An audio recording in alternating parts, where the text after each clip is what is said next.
Hello friends, welcome to ரம்யாவின் உலகம். இன்றைக்கு ரம்யாவின் உலகம் சேனலில் என்ன பார்க்க போகிறோம் அப்படின்னா, சண்டே அப்படி வெளியில் போயிட்டு சர்ச்சுக்கெலாம் போயிட்டு வந்த வீடியோ தான் பார்க்க போகிறோம். எங்களுடைய சர்ச்சில் கெபி இப்படி தான் இருக்கும்.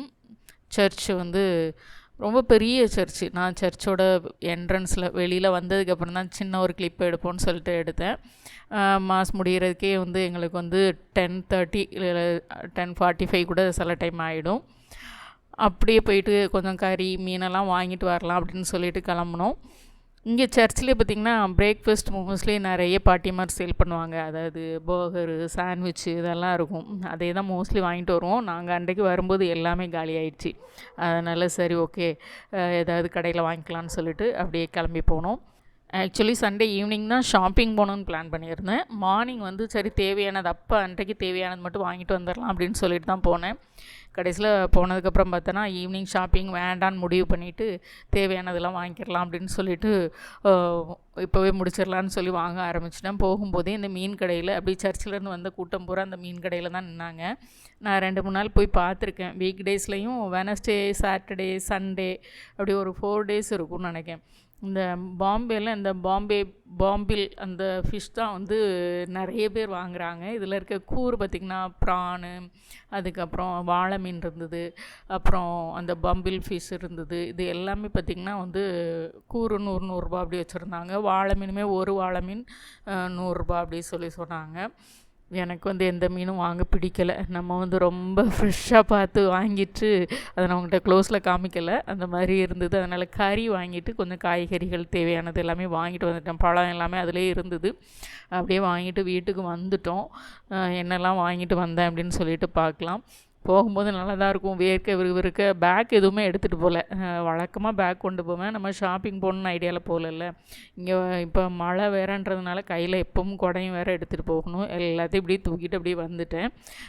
பிரேக்ஃபாஸ்ட்டுக்கு ஒன்றும் செய்யலைல்ல. வழக்கமாக அந்த சிக்கன் கட்லெட் ஏதாவது அதில் வாங்குவேன், சாண்ட்விச்லாம்.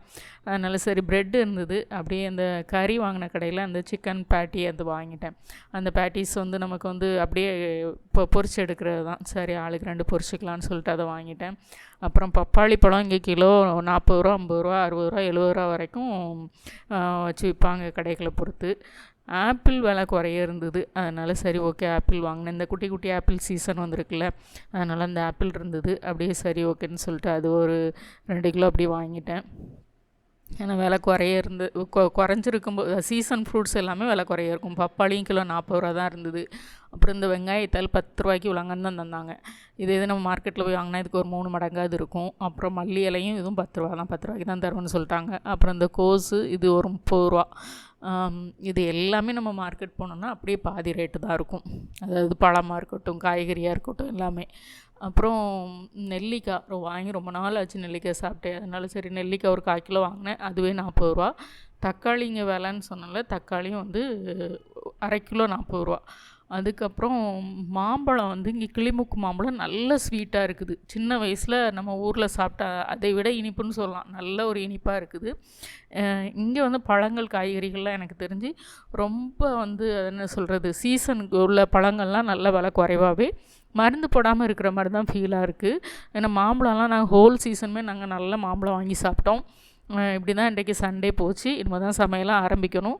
நான் கறி வந்து அன்றைக்கி வந்து போர்க் தான் வாங்கிட்டு வந்திருந்தேன். உங்களுக்கு போர்க் ரெசிபி கொடுக்குறேன். ஏன்னா இங்கே வந்து நல்லா கிடைக்கிது. இங்கே கோவாவில் உள்ளவங்க தான் நிறைய இருக்கிறதுனால அவங்க அந்த போர்க்லாம் நிறைய சாப்பிட்றாங்க. அதனால் அது ரிலேட்டடான மசாலாஸ்லாம் நமக்கு நிறைய கிடைக்கிது. அதனால் சரி ஓகேன்னு சொல்லிட்டு நானும் சரி நம்ம வாங்கி ட்ரை பண்ணலான்னு பண்ணேன். கோவா ரெசிபி சூப்பராகவே வந்தது. அந்த ரெசிபியை உங்களுக்கு ரம்யா வீட்டு சமையலில் ஷேர் பண்ணுறேன். அழகு உங்கள் கையில், ஆரோக்கியம் உங்கள் கையில். மீண்டும் புது வீடியோவில் சந்திக்கலாம். பாய்.